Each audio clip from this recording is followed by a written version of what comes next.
Okay, Goldman Sachs just got slapped with civil charges by the S.E.C. Congressman Darrell Issa, the top Republican on the House Oversight Committee, wants to know, is the timing of the civil charges politically motivated?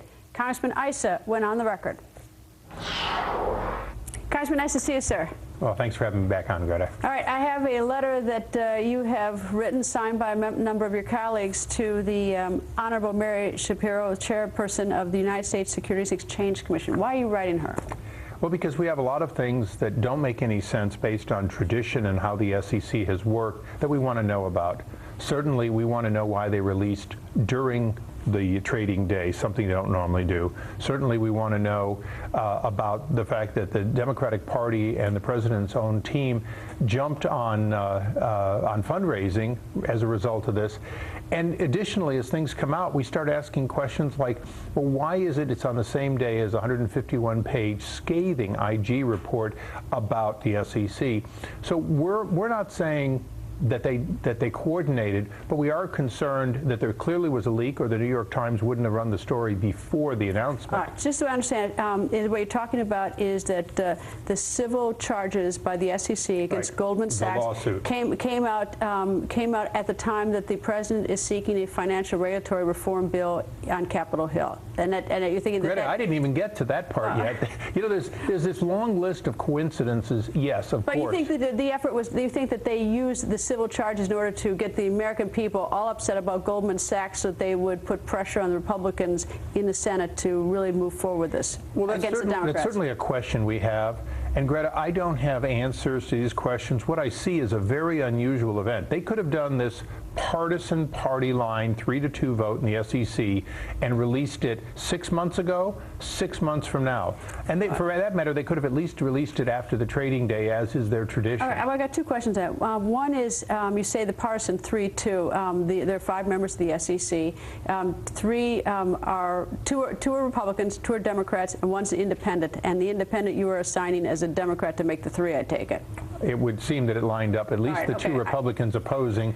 And as a historical fact, she has previously been appointed by President Reagan and President Bush 41. One of the things that Democrats want to create, President Obama wants to create an outside entity, a brand new agency to protect the consumer. The Senate Democrats want to create this agency, but within the Federal Reserve.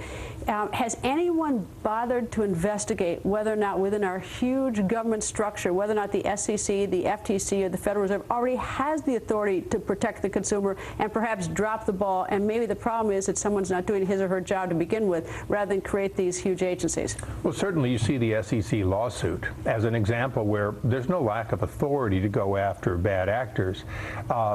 You're right. At least multiple agencies all had the ability to do a part of it. You know, it is being used politically. You think that the Goldman Sachs thing is being used politically? It is possible that this whole idea that we're creating this agency to protect the consumer is the political weapon that's used against you for the midterm elections, rather than this Goldman Sachs thing. It could well be. I admire Ray LaHood, who, when he came before our committee with this disaster that the American people saw of Toyota having questions about lots of different recalls, and we asked him, do you need more authority? He said, no, I have all the authority I need. Are you able to fix this? Yes, I am. Yes, I will. I have enough funding, and I have it. So here I had a cabinet officer who was willing to say NHTSA had dropped the ball. They had not been overseeing the auto companies properly, but he didn't come to us for new authority. He came and said it was wrong. So he didn't want a whole other agency. He didn't want a whole other agency, but he's the exception in Washington. But if you actually go to the S.E.C. website and look at their mission is to protect the consumer. The FTC's mission is to protect the consumer. So for the life of me, until we could sort of take a look at our government and certify that we don't already have the present apparent ability to fix the problem that led to the meltdown, why do we go out and create another agency? Greta, I'll give you 3 good examples of why you're right. First of all, Bernie Madoff. Second, Al Stanford. Third, the whole question of rating agencies and how they were calling people AAA that weren't. All 3 of these, the S.E.C. dropped the ball on, the last one being related to the financial collapse. So it's not that they don't have the authority, it's that they didn't do their jobs. And so in some ways, this whole Goldman Sachs, I think that's a coincidence. I think this creation of this external agency to protect the consumer is more likely to be sort of the political folly. Well, you could well be right, but one thing the American people, right, left, and center, are all worried about is the growth of government, and the growth of government wanting to become more complex with more agencies and more control over our lives. And that's not Republicans talking. That's everybody scared that, in fact, government has become so government-centric that they only listen to government. Well, I'm in favor of creating an outside agency or even internal in the Federal Reserve if I can be convinced that it doesn't exist now, the ability. And Greta, we do not lack the jurisdiction or the ability. If agencies like the S.E.C. took the tough cases and did their job, they did not in Bernie Madoff's, they did not in Stanford, and they did not go after the rating agencies.